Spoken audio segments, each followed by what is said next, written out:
Je vis à Strasbourg depuis 1995 avec ma famille et je connais François Loos depuis 2000. Nous nous sommes rencontrés lors de sa précédente campagne pour la conquête de Strasbourg et puis après, j'ai travaillé avec lui au Parti radical valoisien dont il a été président pendant 2 mandats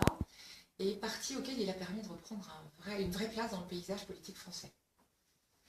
À ce moment-là, j'ai pu apprécier ses véritables qualités et son intelligence, sa capacité à aller profondément dans les problématiques, à les analyser et à trouver des solutions. Quand il a été ministre, au cours de ses différents ministères, j'ai pu apprécier aussi la véritable défense en fait, des intérêts de l'Alsace et de Strasbourg qu'il a pu prouver au cours de différents événements, aussi bien quand il était au ministère de l'Éducation supérieure et de la Recherche, ou encore à l'industrie, ou encore au commerce extérieur.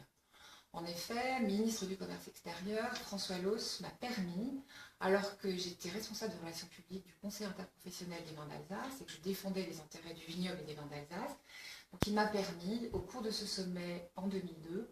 de mettre en avant les vins d'Alsace qui ont été offerts au nom de la France à tous ses interlocuteurs, c'est-à-dire ministre du Commerce extérieur, aussi bien européen qu'asiatique. Donc c'est là où on voit vraiment la mise en avant des intérêts économiques régionaux qu'il a pu à l'époque aussi prouver et toujours défendre encore aujourd'hui. Et donc François est un vrai Alsacien, fier de sa ville, où il est né, où sa famille a toujours vécu, et pour lequel aujourd'hui il a plein de projets d'avenir.